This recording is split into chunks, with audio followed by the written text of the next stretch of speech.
السلام علیکم محترمہ، میں دیکھ رہا ہوں کہ آپ میاں محمد نواز شریف کی ہر پیشی پر موجود ہوتی ہیں، ہر مسلم لیگ کے احتجاج پر اور ہر موقع پر آپ یہاں ہوتے ہیں۔ آپ اپنا انٹروڈکشن کرائیں گے کہ آپ مسلم لیگ نواز میں کیا ہوتا ہے، کیا کارکن ہے آپ کیا؟ جی، میں پی پی 14 سے جنرل سیکرٹری خالدہ بی بی میرا نام ہے۔ میں اپنے قائد اپنی پارٹی سے بہت پیار کرتی ہوں، میں ان کی جیالی ہوں۔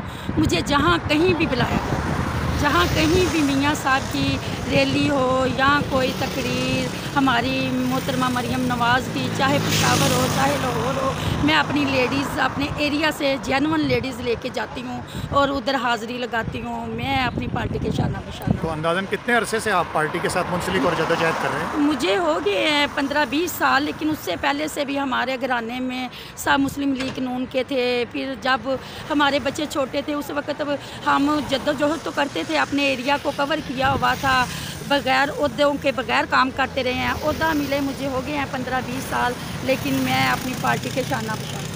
15-20 سال آپ کو اس عہدے پر ہو گئے ہیں مسلم لیگ کے؟ جی جی۔ تو ابھی دیکھیں جیسے الیکشن ہو رہے ہیں، جی جی۔ تو لوگ مخصوص نشستوں کے لیے درخواستیں دے رہے ہیں، جی جی۔ کوئی ایم پی اے کی درخواست دے رہا ہے، کوئی ایم این اے کی دے رہا ہے، جی جی۔ تو کیا آپ کی بھی خواہش ہے یا آپ نے بھی اپلائی کیا ہے؟ میری بہت خواہش تھی، میں نے اس دفعہ میں نے بھی اپلائی کیا ہے کہ سب نے مجھے کہا کہ آپ نے کیوں اپلائی کیا ہے۔ میں نے کہا مجھے بھی شوق تھا، میں نے بھی اس دفعہ کیے ہیں۔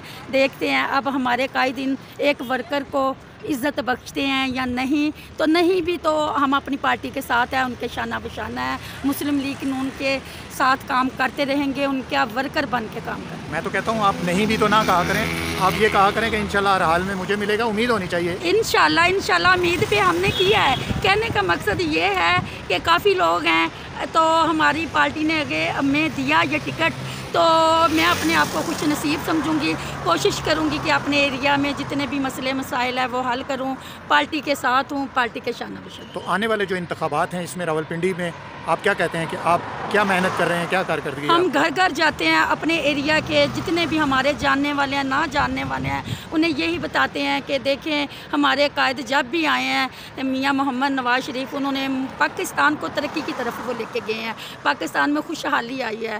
تو آپ اس دفعہ بھی انہیں ووٹ دیں، انشاءاللہ جو کمی پیشی رہ گئی ہیں وہ ٹھیک کریں گے، وہ آئے ہیں دوبارہ، اپنے پاکستان کے لیے آئے ہیں، اپنی عوام کے لیے آئے ہیں۔ اللہ پاک انہیں سرخرو کرے، اللہ پاک انہیں اپنے مقصد میں کامیاب کرے، ہم ان کے ساتھ۔ آپ نے مریم نواز صاحبہ کے بارے میں شروع میں بات کی، تو آپ کیا سمجھتے ہیں اس وقت وہ کراؤڈ پولر نہیں ہے؟ ایسے نہیں لگ رہا کہ وہ کراؤڈ کو ایک دم چارج کر دیتی ہیں جہاں وہ کھڑی ہو جاتی ہیں؟ ماشاءاللہ مریم صاحبہ تو بے مثال ہے نا، وہ حق سچ پہ ہیں، حق سچ کی آواز بلند کر رہی ہیں، اور وہ جدھر بھی جاتی ہیں تو اللہ انہیں فتح ہی دیتا ہے۔ آپ کیا کہیں گی انہوں نے اپنے باپ کی آزادی کی اور اس کی سیاسی جنگ جو لڑی ہے وہ کس طرح سے لڑی ہے؟ کیا آپ بہت انہوں نے محنت کی ہیں، بہت انہوں نے مشکلیں اٹھائی ہیں، اور وہ ان کی والدہ بیمار تھی، اور ان کی والدہ آپ کو پتہ ہے کہ سیاست میں ہی تھی، وہ ادھر ہی تھی پاکستان میں۔ کیا آپ یہ نہیں سمجھیں گی کہ محترمہ بے نظیر بھٹو کی طرح انہوں نے بھی اپنے باپ کے لیے بہت ایسی جنگ لڑی ہے کہ جو بہت انہوں نے محنت کی ہے؟ تو انہیں دیکھ کے ہمیں بھی ہمت ہوتی ہے، انہیں دیکھ کے ہم بھی باہر نکلتے ہیں کہ ہماری قائد اپنے پاکستان کے لیے وہ نکلی ہیں، وہ اپنے ملک کے لیے نکلی ہیں، وہ اپنی ملک کی عوام کے لیے نکلی ہیں۔ ہمیں اپنی مریم صاحبہ پہ ناز ہے، اپنی قائد پہ ناز ہے کہ وہ اپنے پاکستان کی ترقی کے لیے جدوجہد کر رہے ہیں، میاں نواز شریف جدوجہد کر رہے ہیں، ہم ان کے شانہ بشانہ ہیں، ہم ورکر بن کے ان کا ساتھ دیں گے۔ مریم نواز اور آپ خواتین مل کر کیا نواز شریف کو چوتھی بار وزیر اعظم بنانے میں انشاءاللہ میرے اللہ کا حکم ہوا، ہماری محنتیں ضرور رنگ لے کے آئیں گی، تو وہ چوتھی بار بھی وزیر اعظم ہوں گے پاکستان۔ بہت شکریہ میڈم۔